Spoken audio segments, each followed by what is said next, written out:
తాకట్టులో ఉన్న బంగారాన్ని విడిపించి ఆ రోజు ఆన్లైన్ రేటుకే మేము కొంటాం. Sharma gold company.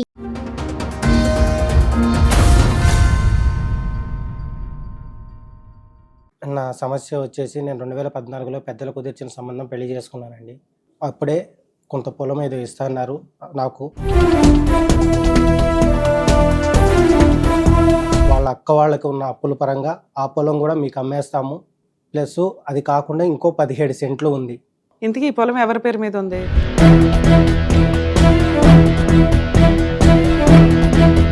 ఇంతకీ మీ వైఫ్ కి ఇస్తానన్న 30 సెంట్లు ఇచ్చారా, ఇవ్వలేదా? ఇంకా అది కూడా నా దగ్గర లేదండి. అది ఇవ్వకుండానే 17 సెంట్ల గురించి ఎందుకు మాట్లాడుకుంటున్నారు?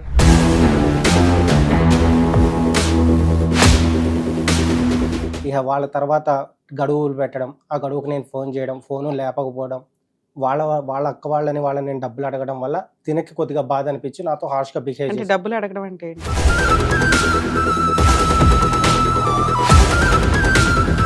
పొలం ఇవ్వకపోతే మేము కట్టిన డబ్బులు మాకు ఇచ్చేయమంటాం. ఏది 17 సెంట్ల గురించి అడుగుతున్నారా, 30 సెంట్ల గురించి? 17 సెంట్లకి 30 సెంట్లకి ఏది రిజిస్ట్రేషన్ మాకు చేయని అంటున్నారు.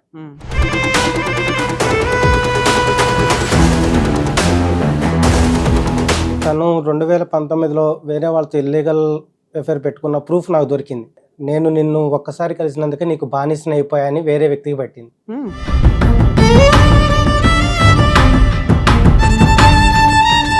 మగవాళ్ళనేమో 2014 నుంచి 22 దాకా మీరు ఆ 2 లక్షలు వసూలు చేసుకోలే, కాపురం పోయే.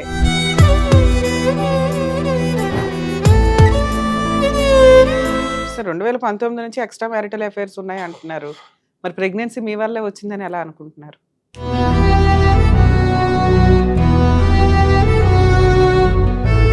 ఆ, 21 స్టార్టింగ్ లో ఒకటి పోయింది, 22 స్టార్టింగ్ లో 7వ నెలలో 2019 నుంచి వరుసగా ఉన్నాయి పాపకి. ప్రెగ్నెన్సీలన్నీ ఇప్పుడు నేనే పోగొట్టేలా బిహేవ్ చేశానని చెప్పి నా మీద 498 కేసులు.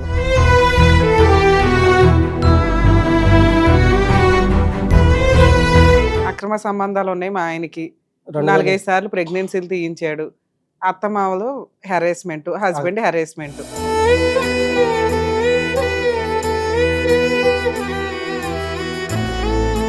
ఎక్స్ట్రా మ్యారిటల్ అఫైర్స్ కోసం భర్తను చంపేయడం, ఎక్స్ట్రా మ్యారిటల్ అఫైర్స్ కోసం భర్తను చంపేసి ఒక రోజంతా టీవీ చూస్తూ కూర్చోడు. బాబోయ్ షాక్ అవుతుంది.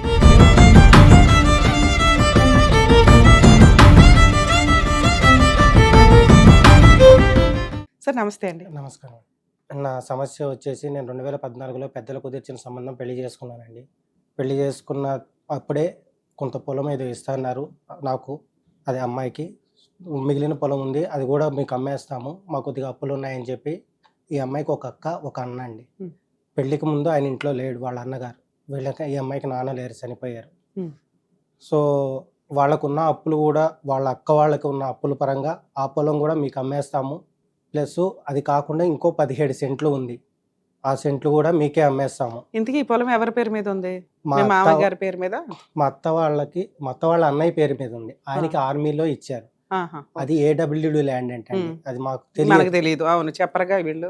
సో అప్పుడు ఏం జరిగింది, ఆయన దగ్గర వీళ్ళు కొనుక్కున్నారా? ఆయన ఈమెకి కట్నంగా పసుపు కుంకుమ కింద ఇచ్చారు, ఆమె చెల్లికి ఇచ్చుకున్నారు. ఆమె ఉన్న 2 కూతుర్లకి కొంచెం కొంచెం ఇచ్చి అందులో ఇంకొంచెం మిగిలితే అది కూడా ఎంత సార్ మొత్తం ఎన్ని ఎకరాలు? 77 సెంట్లు మేడం. 77 సెంట్లు.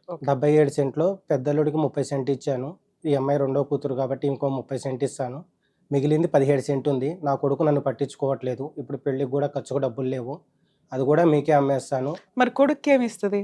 కొడుకుకి ఈమెకి పడదండి, ఇంట్లో ఉండరు, ఒక ఇంట్లో. పడకపోతే కొడుకుని రోడ్డు మీద వేస్తారా? అయితే అక్కడ జరిగిన సిచ్యువేషన్ ఏంటంటే ఆ పొలం కాగితాలు ఏదైతే అది 100 రూపీస్ స్టాంప్ పేపరేనండి, దానికి పట్టా బాక్సులు ఒకప్పుడు ఉన్నాయంటండి, 77 ఉప్పెన్లో అయిపోయినాయి అంట. ఇవన్నీ తర్వాత తెలిసినాయి మాకు. సరే అది కూడా అమ్మేస్తాను అంది. ఇంకా స్థలము ఇల్లు ఉన్న స్థలం 6 సెంట్లు ఉంది, అది మా కొడుకు ఇచ్చుకుంటాను. అప్పుడు జరిగిన వర్షన్ అదండి. సో దాని తాలూకా మేము ఒక 2,30,000 డబ్బులు కూడా ఇచ్చాము వాళ్ళకి, ఆ పొలం మాకు ఇస్తానంటే.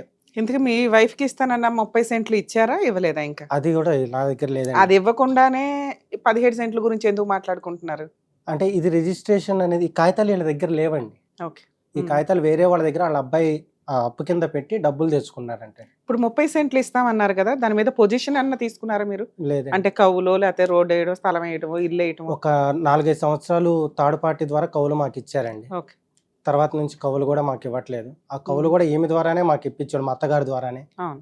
అంటే ఇప్పుడేంటి ఏదైనా గొడవలు అయ్యి ఆగిపోయిందా? మీ వైఫ్‌కి మీకు గొడవలు ఉంటే కూడా అవి మన దాకా రావు. ఉమ్. సరే ఇవి ఇస్తామన్నారు అక్కడి వరకు పార్ట్. మీ ఇద్దరు మ్యారిటల్ రిలేషన్ ఏంటి? మా మ్యారిటల్ రిలేషన్ వచ్చి ఆ 14లో మ్యారేజ్ అయిన తర్వాత ఆమె నాకు 10th క్లాసేనండి నేను చదువుకున్నది. ప్రైవేట్గా ఏదో ఐటీఐ కట్టుకున్నాను. నాకు స్టడీ అంటే ఇంట్రెస్ట్ ఉండటంతో తనను కొద్దిగా ఎడ్యుకేట్ చేయాలనే ఆలోచనతో తను ఓపెన్ ఇంటర్ చదివింది. తనతో డిగ్రీ కట్టించాను, బీఏలో సూపర్. చదివించుకున్నాను. కొద్దిగా కంప్యూటర్ స్కిల్స్, టాలీ అని మల్టిపుల్ స్కిల్స్ నేర్పించి స్పోకెన్ ఇంగ్లీష్, టైపింగ్ తను వెల్ ఎడ్యుకేటెడ్ చేయాలని నా ఆలోచన. నాకు ఎలాగో లేదు, తనన్నా కొద్దిగా డెవలప్ చేయాలనిపించింది. సో అలా చదివించాను. చిన్న చిన్న మిస్అండర్స్టాండింగ్లు ఫస్ట్ నుంచి ఉన్నాయండి, ఇవి ఫైనాన్షియల్ కానివ్వండి. బట్ తనకి నాకైతే ఫస్ట్లో ఏమీ లేవు, కంప్లీట్ జీరో. వాళ్ళ అక్క వాళ్ళని నేను డబ్బులు అడగడం వల్ల తినకి కొద్దిగా బాధ అనిపించి నాతో హార్ష్గా బిహేవ్ అంటే చేసి, డబ్బులు అడగడం అంటే ఏంటి? మేము ఇచ్చిన డబ్బులు పొలం ఇవ్వని అంటారు, పొలం ఇవ్వకపోతే మేము కట్టిన డబ్బులు మాకు ఇచ్చేయమంటాం. ఏది 17 సెంట్ల గురించి అడుగుతున్నారా? 30 సెంట్ల గురించి? 17 సెంట్లకి 30 సెంట్లకి ఏది రిజిస్ట్రేషన్ మాకు చేయని అంటున్నారు. మాకు చేయమంటే ఇంకా సో మీరు ఎప్పుడు ఇచ్చారు? ఆ 2 lakhs చేంజ్ ఏదైతే ఉందో అది ఎప్పుడు ఇచ్చారు? 2014 మేడం. పెళ్ళి అయింది అప్పుడే కదా సార్, అప్పుడే మీరు ఇది కూడా కొనేసుకుంటాను ఇచ్చేయండి కమాన్ అనేది సారా? 2014లో మాకు 2013 ఎండింగ్లో అమ్మాయిని చూడడానికి వెళ్ళాము. 2014 ఫిబ్రవరిలో ఎంగేజ్మెంట్ అయింది. 2014 మేలో మాకు మ్యారేజ్ అయింది. మేము మ్యారేజ్కి ముందే వీళ్ళంతా బేరాలు మాట్లాడుకున్నారు. ఏది మాకు మ్యాచ్ చూడడానికి వచ్చినప్పుడే బేరాలు మాట్లాడుకున్నప్పుడు కాగితాలు అడిగితేనే కాగితాలు ఎక్కడో ఉన్నాయన్నారు. ఆ కాగితాలు విడిపించాలంటే డబ్బులు లేవు. ఆ డబ్బులు ఎవరు ఇవ్వాలి? ఇది మేము అమ్మేస్తున్నాం కాబట్టి మీరే ఇవ్వండి, ఆ డబ్బులు మీకే అమ్మేస్తాం, మొత్తం మీరే తీసుకుంటున్నారు, మీ అండర్లోనే ఉంటుంది. అసలు ఈ ఎవరు మీ పెళ్లి సంబంధం కుదిర్చిన వాళ్ళు వాళ్ళకైనా బుద్ధి ఉండాలి.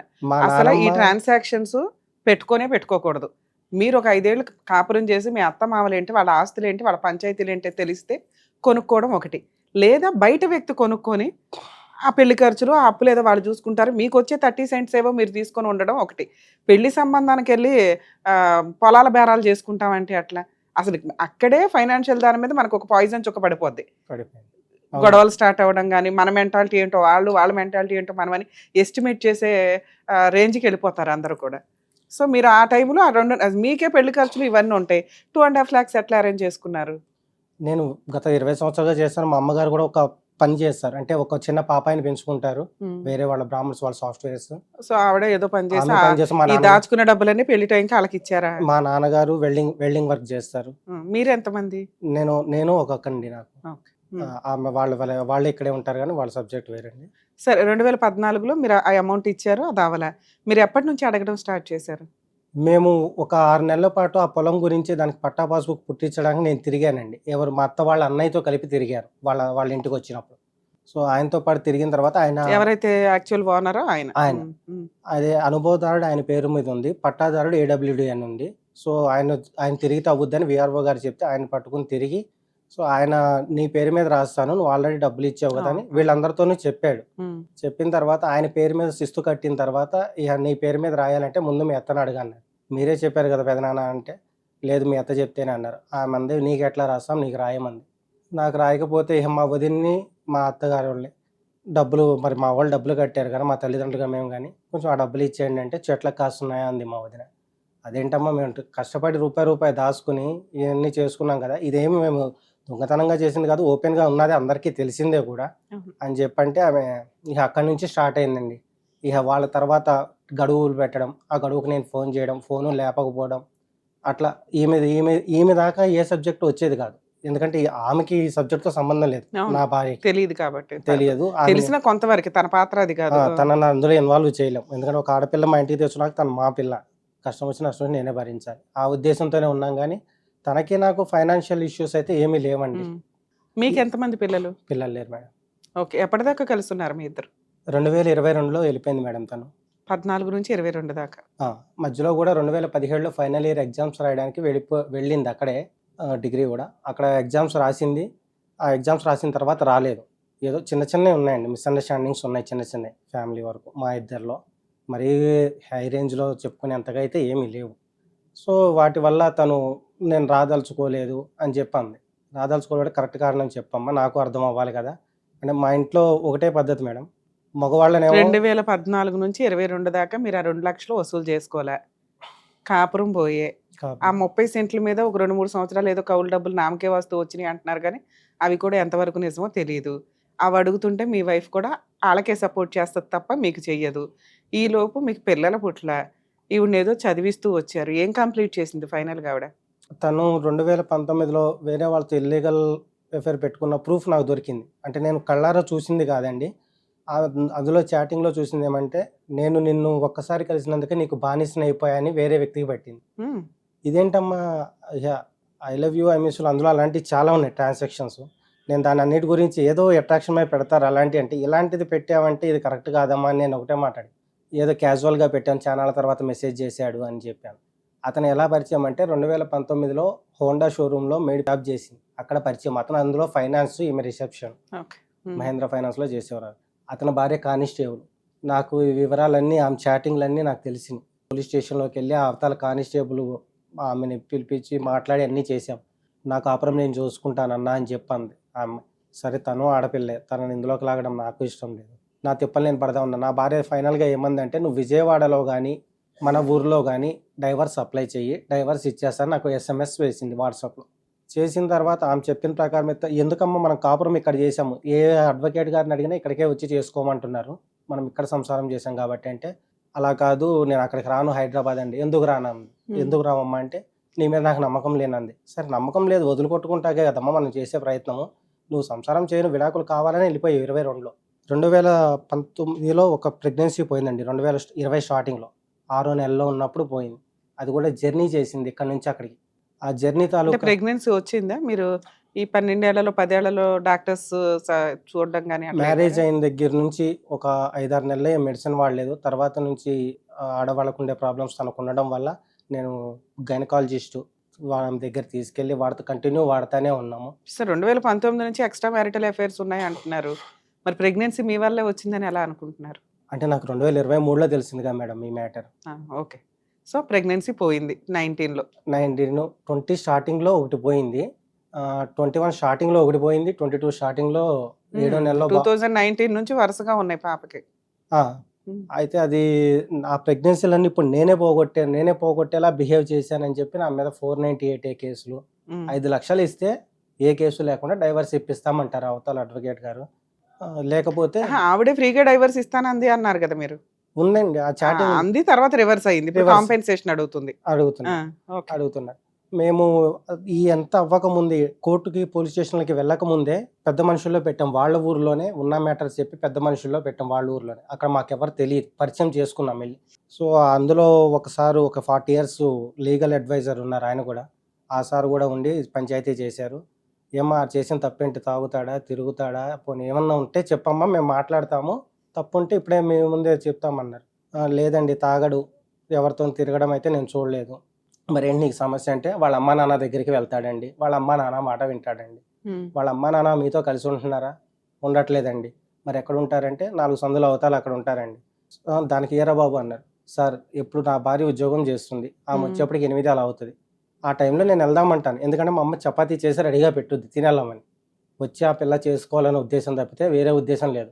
తనకు నేను ఒక్కడినే వెళ్ళటం డౌట్ అనిపిస్తే ఇద్దరం వెళ్దామని అడిగేవాడిని. హ్మ్. దానికి తను అంగీకరించేది. అంటే మీ మీద కూడా ఏమైనా డౌట్ ఉండేదా మీ క్యారెక్టర్ మీద మీ వైఫ్‌కి? ఒకటి క్రియేట్ అయిందండి. హ్మ్. ఒకటి ఎలా క్రియేట్ అయిందంటే తను క్రియేట్ అయిందా? నిజమా? క్రియేట్ అయింది మేడం. హ్మ్. నా దగ్గర దాని తాలూకా కూడా ప్రూఫ్ దొరికింది. హ్మ్. వాళ్ళ ఫ్రెండ్ నా ఫోటో పెట్టి వాళ్ళ ఫ్రెండ్‌కి నేనంటే ఇష్టం అన్నట్టు క్రియేట్ చేసి నా మీద పోలీస్ స్టేషన్‌కెళ్లారు. అది కూడా.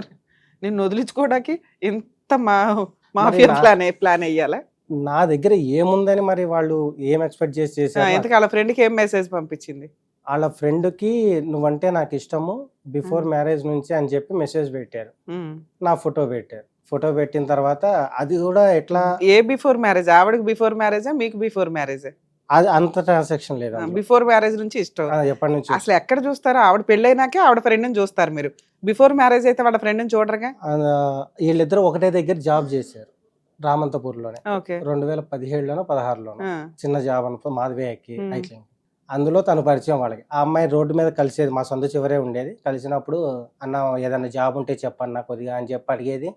నేను ఆ అమ్మాయికి చెప్పేవాడిని మా భార్యకి గూడా. "ఇట్లా అడుగుతుందమ్మా తను" అని చెప్పంటే, "వద్దు ఆ అమ్మాయి నంబర్ నువ్వు తీసుకోమాక" అది అని చెప్పేది. తర్వాత వాళ్ళు మాట్లాడుకున్నారు. ఏం చేశారో నాకు తెలీదు. ఇదంతా జరిగిపోయిన తర్వాత కూడా ఆ పోలీసులు కూడా నాకు ఫోన్ చేశారు. ఎప్పుడు ఇచ్చింది కంప్లైంట్? 2021 అనుకుంటండి.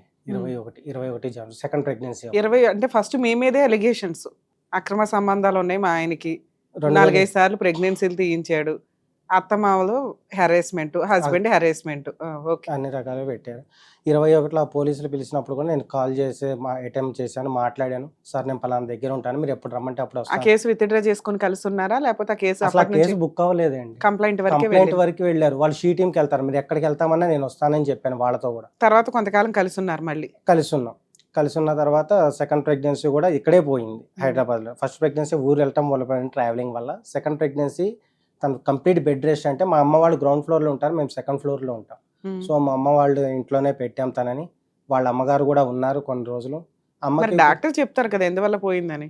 ఆమెకి ఉమ్మనీరు ఉండట్లేదని చెప్పారు. ఓకే. అప్పుడు మీదకి రాదుగా ఈ పాయింట్? లేదు లేదు కానీ పెట్టిన దాంట్లో అలా పెట్టారు మేడం. ఇంకా సెకండ్ ప్రెగ్నెన్సీ అప్పుడు కూడా మేము స్టిచెస్ వేయించాము, అయినా కూడా ఉండలేదు. అదేంటో మరి ఆమె కేసులు ఎప్పటి నుంచి నడుస్తున్నాయి సార్? నా 24 జనవరిలో నేనే డైవర్స్కి వేసానండి. ఆవిడ ఎప్పుడు వేసింది కేసులు? 23 నవంబర్ డిసెంబర్లో మమ్మల్ని విజయవాడ పోలీసులు పిలిచారు. అప్పుడు వెళ్ళాను. 24 మార్చిలో ఎఫ్ఐఆర్ బుక్ చేశారు. ఆవిడ 498 వేసింది, ఇంకా 498 ఇంకా ఏమీ మెయింటెనెన్స్ ఇంకేమీ లేదండి. మీరు ఇక్కడ డైవర్స్ వేశారు? నేను అక్కడే చేశానండి, విజయవాడలో అయితే ఇస్తాను అందుగా డైవర్స్ అని విజయవాడలో. అక్కడేమైంది ఇప్పుడు? ఇప్పుడు ఆ డైవర్స్ మ్యాటర్ అనేది ఇదే 5 lakhs ఇస్తే చేస్తాము అని చెప్పన్నారు. ఇక కౌంటర్ వేయడం కానీ ఆ ప్రాసెస్ అంతా లేట్గానే చేశారు. ఇక తిరుగుతూ ఉన్నాను మేడం. సరే, కోర్టులో కేసులు నడుస్తున్నాయి, ఇక్కడికి ఎందుకు వచ్చారు? నేను అదే మేడం, ఇక్కడ ఏమైనా పరిష్కార మార్గం దొరుకుతుంది? ఏం కావాలి మీకు? నాకేం లేదు మేడం. ఇప్పుడు మా భార్య వెళ్తూ 4 తులాల బంగారం తీసుకువెళ్ళింది. అది మా అమ్మ నాన్న పేరు మీద బిల్లు చేయించారు. వాళ్ళు కొంత డబ్బులు, నేను కొంత డబ్బులు జమ చేసి చేయించాం తనకి. నాకు పెట్టింది వాళ్ళు ఏమీ లేదు. తన ఏ చెవులు బుట్టలు ఉన్నాయి, అందులో కూడా 50% నాది, 50% వాళ్ళకి ఇస్తాను, నాది నాకు. తను జెన్యున్గా నా పొరపాటు చూపించి వెళ్ళిపోతే నేను అవేం చేసినా నేను ఎగ్రి. వాళ్ళు ఏది ఇమ్మన్నా నేను ఏదో తప్పు చేసి ఇచ్చేవాడిని. తన దగ్గర తప్పు పెట్టుకుని నన్ను ఇన్ని రకాలుగా చట్టం అడ్డం పెట్టుకుని నన్ను. ఇప్పుడు ఆవిడకి ఎక్స్ట్రా మ్యారిటల్ అఫైర్స్ ఉన్నాయి అని మీరు ఎప్పుడు కనిపెట్టారు? విడిపోయిన తర్వాత? వెళ్ళిపోయిన తర్వాతే తెలిసింది. వెళ్ళిపోయిన తర్వాత, విడిపోయినాక ఏ రకంగా తెలుస్తుంది? మీ దగ్గర ఫోన్ ఉండదు, ఏముండవు. ఆవిడ ఫోను ఆమె చాటింగ్ ఉందండి. ఎందుకుంది మీ దగ్గర? ఆమె చాటింగ్ ఎందుకుందండి, ఆమె ఒక 2023లో 2022లో తను వెళ్ళిపోయే ముందు ఒక మొబైల్కి ఉంది, వివో. ఆ మొబైల్ మీ దగ్గర ఉండిపోయింది? మొబైల్ ఉంది. సో ప్రీవియస్ చాటింగ్ మీకు దొరికింది? ఇద్దరు ఐడీలు ఉన్నాయి అందులో. ఎందుకంటే మరి అవి మీరు డైవర్స్ లో మెన్షన్ చేశారా? ఏది అందులో మెన్షన్ చేయలేదు. ఎందుకని? అందులో వద్దన్నారు. నీకు డైరెక్ట్, ఎందుకంటే ఆ సారు అవతల అడ్వకేట్ ఏమన్నారంటే ఈ చాటింగ్ ఉంది సార్ అంటే, అది కూడా నువ్వే చేసావని చెప్పి ఆ సార్ అంటున్నారు. దాని తర్వాత అయిన చాటింగ్లు కూడా అన్నీ ఉన్నాయి, ఇంకా వేరే వాళ్ళకి పెట్టిన మెసేజ్లు అన్నీ కూడా ఉన్నాయి. మీరేమో ఆవిడే చేసిందండి, నాకు సంబంధించిన చాటింగ్లో ఏవైతే మెసేజ్లు ఉన్నాయో వాళ్ళ ఫ్రెండ్ మీద నేనేదో ఇంట్రెస్ట్ చూపిస్తున్నట్టు పెట్టింది అంటున్నారు. వాళ్ళ అడ్వకేట్ ఏమో నువ్వే పెట్టావు, మొబైల్ నీ దగ్గరే ఉంది కదా అంటున్నారు. మొబైల్ నా దగ్గర అందులో ఐడీలు ఉన్నట్టు వాళ్ళకి ఈ రోజు కూడా తెలియదు. తెలియదు. వాళ్ళు అన్నారు కదా అని చెప్పి మీరు భయపడిపోయి కోర్టులో పెట్టకుండా ఆపేశారు? కోర్టులో అయితే పెట్టలేదు, ఉన్నాయి. మా అడ్వకేట్ కి చూపించాను అక్కడ. ఇలా అసలు మీ అడ్వకేట్లకు తెలుసా ఇక్కడ దాకా వస్తున్నారు మీరని? తెలియదు, చెప్పలేదండి, నేను ఎవరికి చెప్పలేదు. మా తల్లిదండ్రులకి చెప్తా. కోర్టులో కేసులు నడుస్తున్నప్పుడు ఇక్కడ దాకా వచ్చి యూజ్ ఉంటుంది. బోత్ సైడ్స్ అడ్వకేట్స్ ఉంటారు. గబుక్కి నేను సెటిల్మెంట్ మాట్లాడదామన్నా, ఫోన్ చేసి మాట్లాడదామన్నా, కోర్టులో ఉన్నాయి సార్ మేము చూసుకుంటాం అనడానికి ఎక్కువ అవకాశాలు ఉంటాయి కదా. కేసు వేశారు, వాళ్ళు 5 lakhs అడుగుతున్నారు. మీరు ఏదైనా బార్గెనింగ్ స్టార్ట్ చేయొచ్చు? చేసామండి. ఎంత వరకు ఉన్నారు మీరు? మేము ₹1,00,000 వరకు ఇస్తామని చెప్పామండి. వాళ్ళు ఏమంటున్నారు? వాళ్ళు ఇంకేం తగ్గలేదా? లేదండి. 4 ఇవ్వండి, 4.5 ఇవ్వండి, 3 ఇవ్వండి అని. మేము మాది ఏది ఉందో అవి ఉన్నాయి ఇప్పించేయండి, అమ్మాయికి ఏం కావాలంటే ₹1,00,000 ఇస్తామని చెప్పామండి. మీ గోల్డ్ ఎంత ఉంటుంది? నాది 4 తులాలు ఉంటుందండి. అది ఇది ఒకటే అయ్యింది. అప్పుడు గోల్డ్ ఇచ్చి ₹1,00,000 తీసుకోవాల్సిన అవసరం ఏముంది ఆవిడకి? ఆల్రెడీ ఆవిడ బాస్కెట్ లో గోల్డ్ ఉంది అంటున్నారు. గోల్డ్ ఉంది, మా పేరెంట్స్ కట్టిన డబ్బులు ఉన్నాయి. పొలానికి మరి ఎన్ని సంవత్సరాలు మీతో కాపురం చేసినందుకు ఏమి ఇస్తారు? నేను ఆమెకి చదివించి ఆమెకి దారి చూపించాను కదా. ఎంత ఖర్చు అయింది? ఖర్చు పరంగా నేను లెక్కలేదు మేడం. డిగ్రీ చదివించా, స్కిల్స్ నేర్పించాను, కంప్యూటర్ అట్లా. ఇప్పుడు ఆవిడకి ఎంత శాలరీ వస్తుంది? తెలియదు మేడం. మీ దగ్గర ఉన్నప్పుడు ఎంత వరకు వచ్చింది మాక్సిమం? ఒక 20 వరకు వచ్చేది. జెంట్స్ పరిస్థితి ఎంత అధ్వానంగా ఉందో ఒక్కొక్క కేసు మాట్లాడుతుంటే మనకు అర్థమవుతూ ఉంటుంది. ఈయన చెప్తున్న ప్రాసెస్ ఏంటి? నేను నా భార్యని 0లో ఉండగా తెచ్చానండి, మ్యాక్సిమం ఇంటర్ కంప్లీట్ అయింది. నేను చదివించకుండా ఉండుంటే ఈ రోజున తను 30,000 40,000 సంపాదించేంత కెపాసిటీలో ఉండకపోవచ్చు. ఎందుకంటే వాళ్ళకున్న ఫైనాన్షియల్ దీనికి ఎవరో ఒకరికి ఇచ్చి పెళ్లి చేసేయాలనే అనుకున్నారు. అలాంటి సందర్భంలో ఒక అమ్మాయిని తీసుకొచ్చి పెళ్లి చేసుకున్నాక తను కెరియర్లో సెటిల్ అయితే కుటుంబం బాగుంటుంది, పిల్లల లైఫ్ తన లైఫ్ బాగుంటుంది అని చెప్పి తన జీవితంలో వచ్చిన ప్రతి రూపాయిని భార్య యొక్క ఎడ్యుకేషన్ కోసం త్యాగం చేసిన వ్యక్తి మన ముందు కూర్చున్న వ్యక్తి. ఏదైనా స్టోరీ గుర్తొస్తుందా ఈ మధ్య కాలంలో మీరు సోషల్ మీడియా చూస్తే? మన ఇండియా టాప్ మోస్ట్ క్రీడాకారుల్లో ఒకలైన మేరీ కామ్ గురించి మాట్లాడుకోవచ్చు మనం. ఎందుకంటే ఆవిడ స్టోరీ వింటే సడన్గా షాక్ అవుతారు. నా భర్త తర్వాత ఎవరండి, నా భర్త సపోర్ట్ తోటే నేను ముందుకు వచ్చాను. ఎందుకంటే ఆయన 20 years ఉన్న పిల్లలందరినీ చూసుకుంటూ ఆయన ఫుట్బాల్ ప్లేయర్ ఆగిపోయి ఈవిడికి సపోర్ట్ చేసుకుంటూ ప్రతి చోట ఉంటే ఈ రోజున ఆవిడ మ్యాక్సిమం సక్సెస్ అయ్యారు. కానీ ఒక సక్సెస్ అయిన ఉమెన్, జెంట్స్ సక్సెస్ అయితే వాళ్ళ వెనకాల ఒక స్త్రీ ఉంటుందని ఎట్లా అంటారో, అమ్మో చెల్లో అక్కో భార్య ఎవరో ఒకళ్ళు ఉంటారని కామన్గా అంటుంటాం కదా. అట్లాగే ఒక స్త్రీ సక్సెస్ అయ్యేటప్పుడు కూడా ఖచ్చితంగా ఎవరో ఒకరు సపోర్ట్ మ్యాక్సిమం ఉంటాయి. ఇండివిజువల్గా వస్తారు, ఎవరైనా రావడానికి అవకాశం ఉంది, కానీ మ్యాక్సిమం పర్సెంటేజ్ వెనకాల వాళ్ళ సపోర్ట్స్ ఉంటాయి. అది రికగ్నైజ్ చేయకుండా ఈ రోజున మహిళలు, ఒకప్పుడు జెంట్స్ అని హింసిస్తే ఇప్పుడు లేడీస్ హింసిస్తున్నారు. తక్కువని అట్లా ఒక సోషల్ మీడియా మనం చూసామంటే ఎక్స్ట్రా మ్యారిటల్ అఫైర్స్ కోసం భర్తను చంపేయడం, ఎక్స్ట్రా మ్యారిటల్ అఫైర్స్ కోసం భర్తను చంపేసి ఒక రోజంతా టీవీ చూస్తూ కూర్చోడు. బాబోయ్ షాక్ అవుతుంది. ఏదో ఒకళ్ళిద్దరు చంపేశారు అంత కొంచానికే మీరు మహిళలను అంటారా అన్న పర్సంటేజ్ నుంచి ఎవ్రీడే పర్సంటేజ్ పెరుగుతూ వెళ్తుంది. ఈయన అదృష్టం, ఈయన ఇంకా ఎవరితోనూ ఇది అవ్వకుండా చావకుండా బతుకున్నారు. సో అమ్మ మహిళలు రిక్వెస్ట్ చేస్తున్నాం, ఎంతో పోరాడితే మీరు బయటికి రాగలుగుతున్నారు, మనం చదవగలుగుతున్నాం, మనం టాప్ మోస్ట్కి వెళ్ళగలుగుతున్నాం. దాంతోపాటు మన నాన్న ఉంటాడు, మన అన్నయ్య ఉంటాడు, మన పిల్లలు ఉంటారు. భర్త ఒక్కడే విలన్ కాదు, భర్త ఈ పాత్రలు కూడా ఉంటాయి. ఆయన ఒకళ్ళకి కొడుకే, ఆయన ఒకళ్ళకి అన్నయ్యే, ఆయన ఒకళ్ళకి తండ్రి కిందే లెక్క. నీ భర్త క్యారెక్టర్లోకి వచ్చేసరికి విలను అనే పాత్ర నచ్చకపోతే బోళ్ళని లీగాలిటీ ఉన్నాయి. ఎలాగో లీగాలిటీ కూడా ఆటోమేటిక్గా వీక్ అవుతుంది మనం చేస్తున్న పనులకి. పనికి మాలిన కేసులు యూజే లేదు. ఆయన మాట్లాడుతున్న దాంట్లో ఎక్కడ తప్పు అనిపిస్తుందో చెప్పండి? ప్రాపర్టీ కొనటానికే, పెళ్ళికి వెళ్ళి ప్రాపర్టీ కొనటం 100% రాంగ్. నేను డే 1 నుంచి ఆయన తిడుతున్నా. పెళ్ళే, ఆ టైంకి వెళ్ళి మన పంచాయతీలు చేసుకోకూడదు. ఆ డబ్బు నీళ్ళల్లో పోసినట్లే. ఆ పాయింట్ మీద ఎప్పుడైతే అడుగుతామో, ఎందుకంటే వీళ్ళు కష్టార్జితం, ఇదేదో కోట్ల ఆస్తున్న వాళ్ళు పోతే పోయిందిలో ₹1,00,000 అనటానికి లేదు. సో అప్పుడు వాళ్ళు ఎట్లా మాట్లాడతారు? మా 2 లక్షలు మేము జీవితకాలం సంపాదించుకున్నవి అవి ఇవ్వండి అన్నప్పుడు మ్యారిటల్ రిలేషన్ డ్యామేజ్ అవుతుంది. మ్యారిటల్ రిలేషన్లో ముందుగా ఫైనాన్షియల్ విషయాల్లో జాగ్రత్త పడండి. 2, మహిళ తీసుకొచ్చుకున్నప్పుడు ఆ అమ్మాయిని సపోర్టింగ్గా చదివిస్తే దయచేసి వాళ్ళు విశ్వాసంగా ఉండండి. ఎందుకంటే ఈ రోజున ఇండియాకు ఒక రిప్రజెంటేటివ్ వ్యక్తి చాలా హీనంగా భర్తని, అతను ఫుట్బాల్ ఆడితే మాత్రం గల్లీలో ఎవరు ఆడతారో ఆయన అట్లాంటోడే, ఏం బీగుతాడో ఆడి మాత్రం ఏమన్నా నేషనల్ గొప్పవాడు అయ్యేవాడా, నా సంపాదన మీద ఒక జంటు తినడానికి లేదు అని మాట్లాడారు. నిజంగా ఆ పాయింట్ మీద మనం మాట్లాడుకుంటే 20 years ఆయన ఒక స్త్రీ ఇంట్లో కూర్చొని 20 ఏళ్ళు భర్తకి సేవలు చేసుకుంటూ పిల్లల్ని పోషించుకుంటూ ఉన్నప్పుడు అది ఇంట్లో పని కిందే కన్సిడర్ చేస్తారా? ఆవిడ ఒకవేళ భర్త నువ్వు 20 ఏళ్ళు పడి కూర్చొని తిన్నావు, వెళ్ళి ఏదైనా జాబ్ చేసుకొని నువ్వు చావచ్చు కదా అని అన్నప్పుడు ఆ అమ్మాయి బయటికి వెళ్ళి జాబ్ చేసుకుంటుందా? చేసుకోదు. మన ఇండియన్ లా ప్రొటెక్షన్స్ ప్రకారం మెయింటెనెన్స్ క్లెయిమ్ చేసుకుంటుంది. మరి ఇప్పుడు ఆ హస్బెండ్కి మెయింటెనెన్స్ వస్తుందా రాదా? క్వశ్చన్ మార్క్ జనాలకి. ఖచ్చితంగా అండి. అతను ఈ అమ్మాయికి సంబంధించి 20 yearsలో తన లైఫ్ మొత్తం కుటుంబానికి పెట్టాడు కాబట్టి అతనికి ఈ రోజున 0 ఇన్కమ్, రోడ్డు మీద పడేసినట్లు లెక్క ఆయన్ని ఒక రకంగా మాట్లాడితే. అదేంటి మేడం జెంట్స్కి సపోర్ట్ చేస్తారు అంటే, ఈచ్ కేసు డిఫరెంట్. అన్ని కేసులు జెంట్స్కి సపోర్ట్ చేయరు. చేసే కెపాసిటీ ఉండి ఏమి పట్టించుకోకుండా తాగుబోతులు అయ్యి ఉండి ఫైనాన్షియల్గా వీక్ అయ్యి ఉండి ఇంట్లో అక్రమ సంబంధాలు పెట్టుకుని భార్యని హింసిస్తూ ఆవిడ జాబ్ చేస్తుంటే వీళ్ళకి మెయింటెనెన్స్లు రావు. ఇలాంటి వ్యక్తి ఎవరైతే మేరీ కామ్ హస్బెండ్ ఉన్నారో ఆయన రెస్పాన్సిబుల్ హస్బెండ్ కింద, ఫాదర్ కింద, ఇంట్లో ఒక భార్య చేసే పనిని ఆయన క్లియర్గా చేసుకుంటూ వెళ్ళారు. ఆవిడ ఎక్స్ట్రా మ్యారిటల్ అఫైర్స్ ఉన్నాయనేది ఒక ఎలిగేషన్. దానివల్ల అమ్మాయి మాట్లాడుతున్న విధానమే అర్థమవుతుంది భర్తను అట్లా వాడుకొని 20 years తర్వాత బయటపడేసింది అని. ఖచ్చితంగా ఆయన కనుక ఫ్యామిలీ సెటిల్మెంట్ డైవర్స్ కేసులో వెళ్ళి ఆయన ఎలిమినీ కావాలని క్లెయిమ్ చేసిన, మెయింటెనెన్స్ కావాలని క్లెయిమ్ చేసిన, తన ఇన్కమ్ నుంచి మ్యాక్సిమం అతనికి ఆర్డర్ అవుతుంది.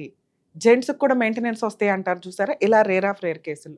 ఇక ఈయన విషయం కూడా అంతే. ఒక మహిళకి సపోర్ట్ చేసి ఎడ్యుకేషన్ కంప్లీట్ చేసి అన్నీ చేసిన తర్వాత మిమ్మల్ని మీరు పోషించుకునే కెపాసిటీ ఉంది.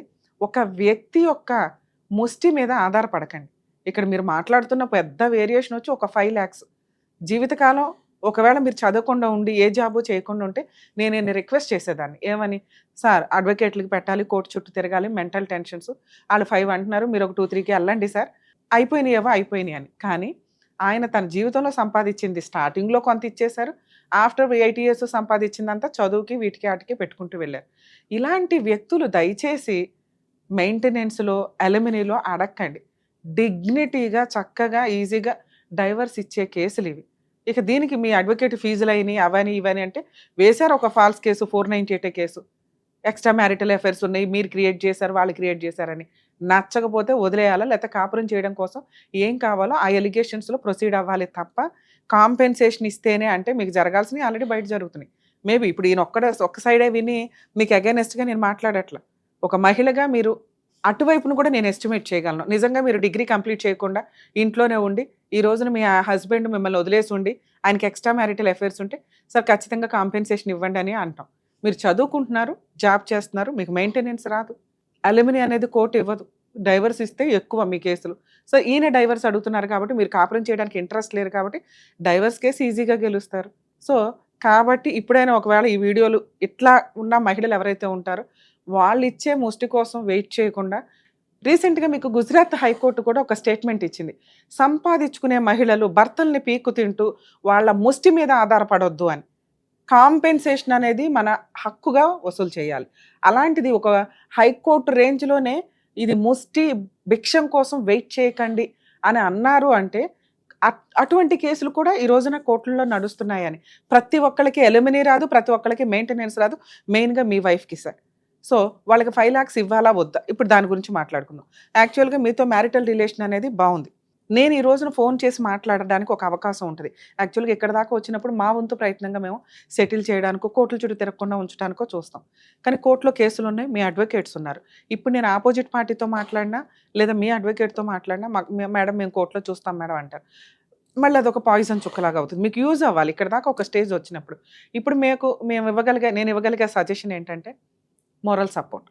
ఇప్పుడు మీకు ఒక క్లారిటీ ఉండుంటుంది, ఈ అమ్మాయికి మెయింటెనెన్స్ రాదు, కోర్టు కాంపెన్సేషన్ ఇవ్వదు, ఇలా ఉండొచ్చు. మీరు ఇంకా న్యాయంగా ఫైట్ చేస్తున్నట్టు లెక్క. రెండోది మనం మాట్లాడాల్సింది, మేడం మరి 498 కేసు పరిస్థితి ఏంటి, నాకు ఎక్స్ట్రా మ్యారిటల్ అఫైర్ ఉందని ఒక ఎక్స్ట్రా మ్యారిటల్ అఫైర్ కదా ఒకలో మెసేజ్ ఒకటి పంపించానని చెప్పి ఎలిగేషన్ పెట్టారు, అబార్షన్స్ చేయించానని ఎలిగేషన్స్ పెట్టారు. ఇవి ఎంతవరకు ఖచ్చితంగా వీటిని కోర్టు కన్సిడర్ చేయరు సార్. మీకు అవి విన్నప్పుడు భయం వేయొచ్చు, ఆ ఎలిగేషన్స్ ఏవైతే ఉంటాయో అవి. కానీ కోర్టుకి తెలుస్తుంది, ఆపోజిట్ అడ్వకేట్కి తెలుస్తుంది, మీ అడ్వకేట్కి తెలుసు. నిజం ఎప్పుడూ నిజమే. ఒక వ్యక్తి పిల్లలే పుట్టకుండా 8 years నుంచి సఫర్ అవుతూ పిల్లలు పుడుతుంటే అబార్షన్లు చేయించుకుంటూ కూర్చోరు. అర్థమవుతుందా? డాక్టర్స్ దగ్గరికి వెళ్తూ ట్రీట్మెంట్లు ఇప్పించుకొని అబార్షన్ చేయించుకుంటామా? డబ్బులు ఏమైనా కుప్పలకి చెట్లకు కాస్తున్నాయా? కాదుగా. సో ఖచ్చితంగా ఇది ఫేక్. అలాగే మీ మెడికల్ రిపోర్ట్స్ ఏదైతే వాళ్ళవి ఉంటాయో అవి చూసినా ఛాలెంజ్ చేయడానికి అవకాశం ఉంది. ఇక మూడో ఆప్షను, మీరు పంపించిన మెసేజ్ గురించి. అసలు ఆ పాయింట్ చాలు మీకు డైవర్స్ రావడానికి.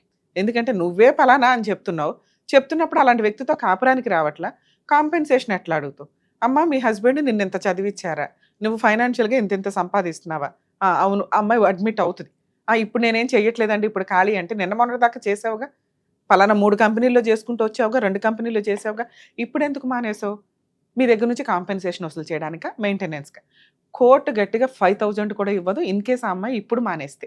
సో మెయింటెనెన్స్ రాదు, అలిమినీ రాదు. 498 కేసు 100% మీరు గెలుస్తారు. డైవర్స్ కేసు కూడా మీరు గెలుస్తారు సార్. ఆల్రెడీ మీరు 23లో వేశారు, 2 years అయింది. మీరు చేయాల్సిన పని ఎంత ఫాస్ట్గా అయితే అంత ఫాస్ట్గా. కాంపెన్సేషన్ కోర్టునే ఆర్డర్ చేయనివ్వండి, కోర్టు ఆర్డర్ చేయరు, డైవర్స్ డిక్లేర్ అవుతాయి, తీసుకోండి, సైలెంట్ ఉండండి. 498 కూడా గెలిచే కేసు ఇది. ఎందుకంటే 99% కేసుల్లో ఎవిడెన్స్లు ఉండవు, ఏం మాట్లాడుకున్నా ఎలిగేషన్స్ మాత్రమే తప్ప. అందులోనూ చాలా మిస్టేక్స్ నడుస్తూ ఉంటాయి. సో ఈ కేసులో మీరు అన్నది మీ గోల్డ్ మీకు ఇచ్చి ₹1,00,000 మీరు వాళ్ళు తీసుకోవడం అనేది జరగదు. ఎందుకంటే ఆల్రెడీ వాళ్ళ బాస్కెట్లో ఉంది, వాళ్ళు వాడేసుకున్నారు, తినేశారు. మీరు ఇచ్చిన డబ్బుతో చదువుకుంది, సంపాదించుకుంటుంది, తినేస్తుంది. ఇంకా ఎవరిని ఎక్స్పెక్ట్ చేయడం అనేది వాళ్ళ ఆశ. ఆ ఆశని అలా ఉండనివ్వండి. మీరు చేయాల్సిన పని ఒకే ఒక ఆప్షన్, ఆల్రెడీ 1 lakh అడ్మిట్ అయ్యారు కాబట్టి సరే గోల్డ్ ఉంచుకోమనండి, ఫస్ట్ ఇచ్చిన 2.5 lakhs ఉంచుకోమనండి, 1 lakh మ్యూచువల్ వస్తే రమ్మనండి. ఇదే ఆ 1 lakh కూడా 498 క్లోజ్ అవ్వాలి. మ్యూచువల్ డైవర్స్ ఎవిడెన్స్ సబ్మిట్ చేసే రోజు ఇచ్చేలాగా ప్లాన్ చేసుకోండి. అవ్వలేదు, తేడా నడుస్తుంది, మీరు మా వాళ్ళకి ఒకసారి కాల్ చేస్తే నేను కూడా మాట్లాడతాను, మీ అడ్వకేట్కి అబ్జెక్షన్ లేకపోతే అదర్ సైడ్ వాళ్ళతోటి.